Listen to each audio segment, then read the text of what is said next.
Hey, so I hope everyone watching is doing well. And this is a follow up to the last two videos talking about practicing.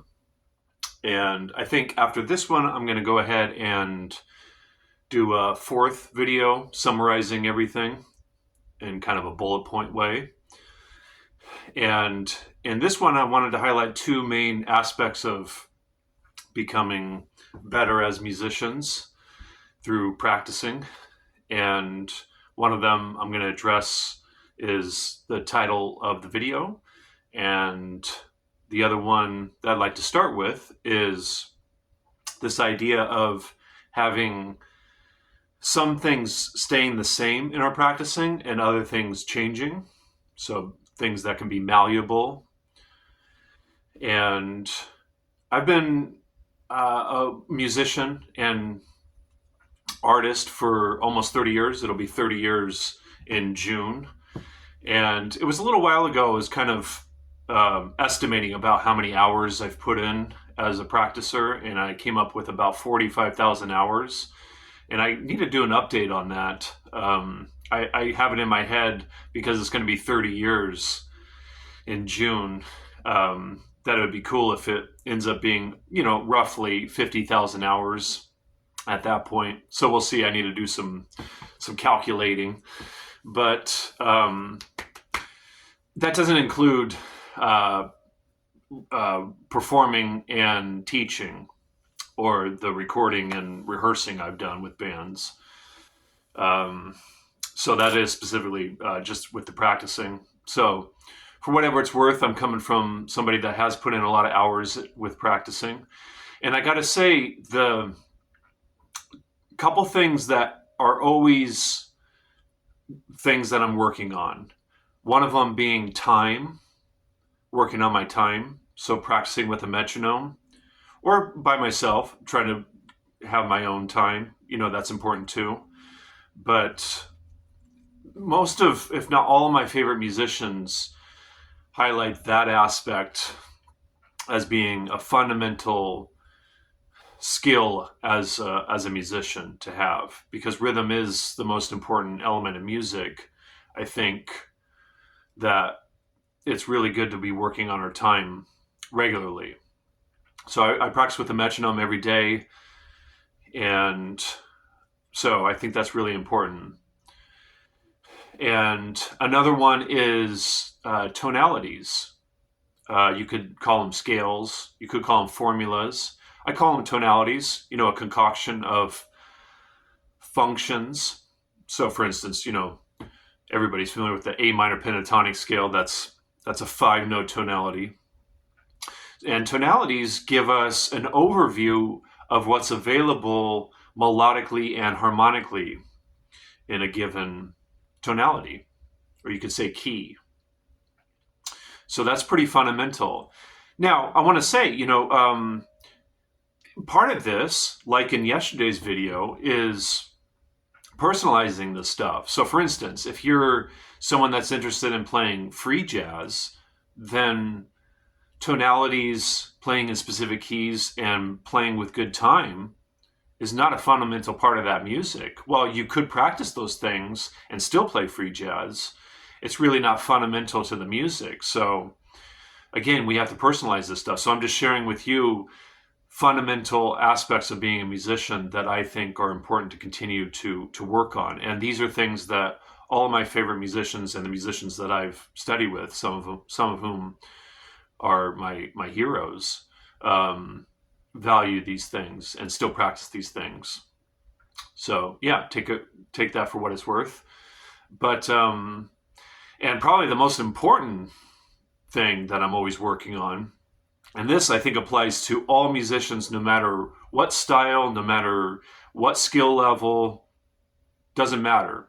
I think this is the most fundamental aspect of being a musician, which is being a good listener. So I'm always working on improving my ability to listen deeper to the music.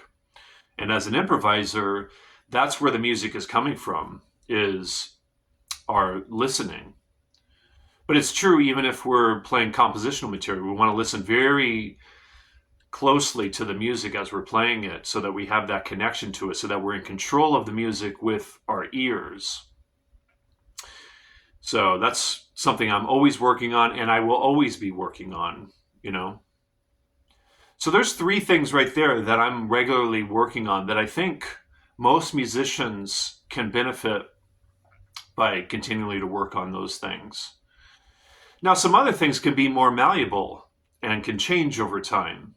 I was reminded recently of this period that I went through where I was really focused on, among other things, but really focused on playing fast tempos. And I have a video on the channel here under the demonstration section of me playing John Coltrane's tune, Giant Steps. And it's about 320 BPM where I'm improvising on that tune at that tempo, which I just haven't done that in a long time. I've been practicing playing fast, but not at fast tempos, playing fast lines or ideas, and concepts and stuff. But so I've let that go for the time being. It's just not important to me right now to play fast tempos. So I think it's totally cool to have some things come and go, depending on where our interests are. And also that it can vary from day to day. I talked about this in a previous video, but my 3 main areas of focus right now as a musician is my original stuff on this guitar, jazz, and classical. And one of the things that was kind of holding me back, among other things, but one of the main things is just this idea I had in my head that I had to get to everything in all 3 of those areas, and it's just helped me to kind of get back on track by just doing at least a little bit on each instrument every day. That's been really helpful. So it can change like that. It's cool if it does that. I mentioned in yesterday's video that I was shooting for 6.5 hours of practicing, and I ended up getting 7, which was great. So that worked out really well, thankfully. I've done 3 hours this morning, so we'll see how the rest of the day goes. But yeah, so just this idea that I think some things can and maybe should stay, and then other things can change over time, depending on our interests. And I'm going to get more into this in another video, but just this idea that, when should we stop practicing something? If we've started to practice something, when should we let it go? And I think really the answer is, if you're someone that's normally getting stuff done, you're normally, practicing something and getting to a certain place with it and then moving on, then that's fine. So in other words, if you practice something for like a month and you just get bored with it, it's totally cool to just let it go. If you attained some success in that area, So it's not like we have to practice something for a year before we let it go. And what I've noticed throughout the years is I'll let some stuff go and then they come back in. I'll let some stuff go and they'll come back in. Like recently I've been practicing what are called hexatonic scales, which is just taking notes from 2 different triads. So in this case, I'm playing a D minor and an E minor triad and improvising with just those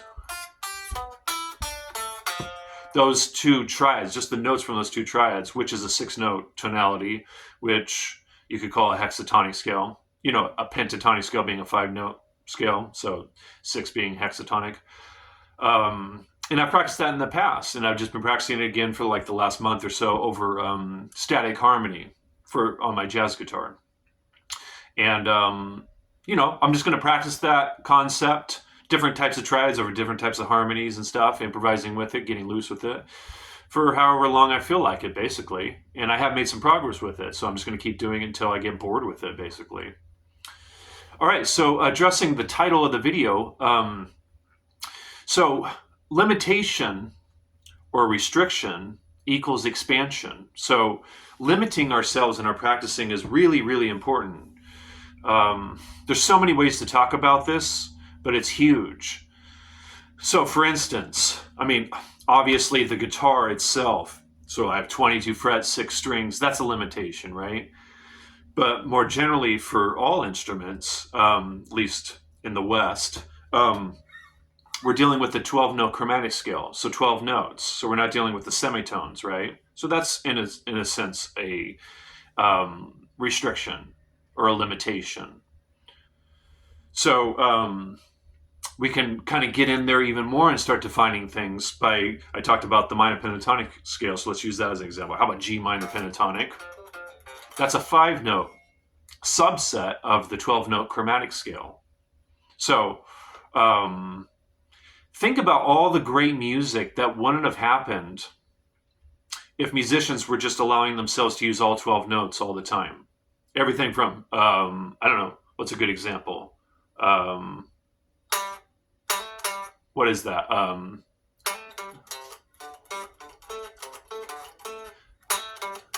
Is that it? The Ocean, the riff by Ocean, or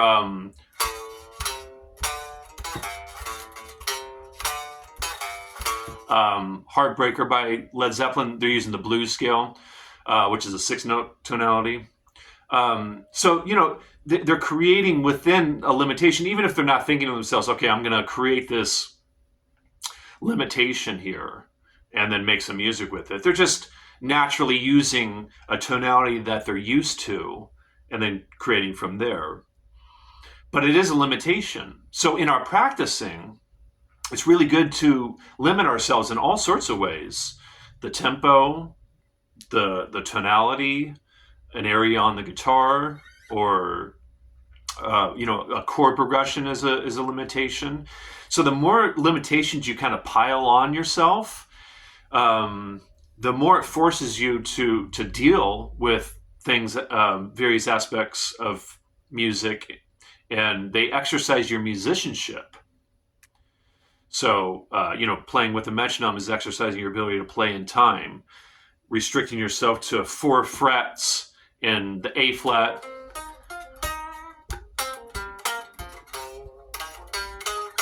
the A flat major scale in 4 frets right here, rather than the whole neck, is a limitation with the metronome. And then I'm going to phrase in 4 or 8 bars. And you know what I mean? Like the 12-bar blues is a restriction, that form. Think about all the great music that has happened because of that limitation.